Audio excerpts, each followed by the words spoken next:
en yo moro ma onyalo moro godo kithuolo kendo mondo mi obed thuolo ka Luo Nyanza nikech osebedo ka weche moko wachore mang'eny kiwacho ni ken mara deputy president dhi wuok Luo Nyanza, mara Kennedy dhi front wanga, mara Raymond, koro ng'eni weche osebedo mang'eny, koro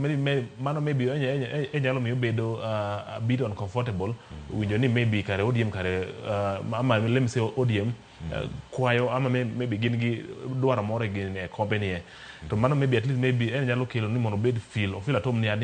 wan kod thuolo kendo gimoro amora ma mosebedo godo winjruok moro mongodo gi Ruto pok wabi donje to that much extent. Mara nyalo neno ni maybe en gima ne osebedo choreograph ngini Cleophas nitie gimoro tie sesa ma ji samoro ong'eyo en ni ng'ato nyalo wacho gimoro teni nyaparo maybe wache ni ka wiye malo kamano, lakini en gima ne ji osebedo piny moseng'ado wach mano osewach ni in the wach kama inyene bang' kisebolo wach ni inyene jopiny dhi wuoyo nang'e wach ni definitely mano gima dhi at most of supporters mege Luo nikech mokwongo Cleophas ODM en party maduong' e piny mar Kenya kae,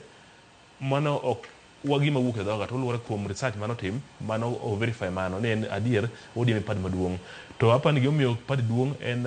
effect mar the party leader, the departed one, leave alone the current one, Raila Amolo Odinga. Ne nigi mbi mapek kendo tho mare bende anawacho ni kata maybe even in his ballot, in his death, Raila will still be in the ballot kendo obro influence a lot of elections in many ways.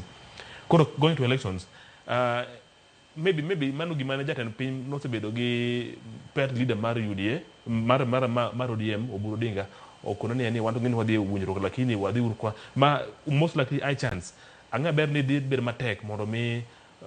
kom mar deputy uge Mount Kenya kesani e sama koro Ruto kedo matek mondo at least okaw junk mar Mount Kenya man gives a very big vote basket Kenya kai mondo at least or influence in a different way, at least maybe your opposition kick bigger jam. According to deputy, to me a very bigger profile and a bigger mile in terms of ni jadi madi bedo kode kada madi lowe from Mount Kenya. To gima banyalo advice en Cleophas kikuye wil gigi mara chiel kan wadhi e year 2022 to gima ne jakom ong'iyo onogo wang'e kone ong'iyo wacho ni oda kawo jo Mount Kenya. To gima abende is very evident Cleophas Mount Kenya sani is true kendo acha nitiere ni ng'ama dhi bedo deputy president acha ne dhi bedo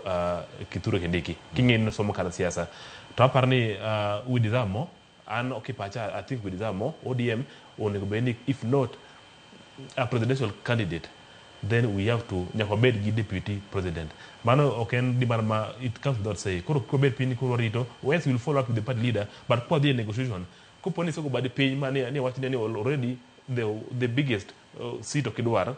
then it's I had me watching the second one okidwar bende and those are the main things ma determine ngama telo kakipego mwandu kod ma ariyo kaka siasa dhi mbele case kwa the 2032 to kuponi maybe ngatu more until maybe let me say even deputy president ungi a bargaining power when at least going forward unyalo determine siasa going forward winjo gino Cleophas lakini I'll be anya with a very different eye but kipacha de be gi paro ber ka wadhi e pesa ka onge gimoro amora jomo sebedo piny mo decide wadhi timo kamae but wadhi uru ka wan gi open cards all on the table kendo wan gi madwaro ma leave alone bedo ni maybe deputy or ni the least ODM should be able to bargain if they agree ni gidhi e mesa gi UDA gi sirikal any they should demand for deputy position. Kamano mano bende ko mose wach kanyo ok dware El Nino antiere di kar kanyo ngeni kidhi thuolo maduoko moko kuma ma Nashon bende owacho madane mondo maki ere kaka Kaluo bende nyalo chopo kumoro milaro nikech giduto kiwacho ni ero Kindiki nigi thuolo mar dok bedo jalup jatend piny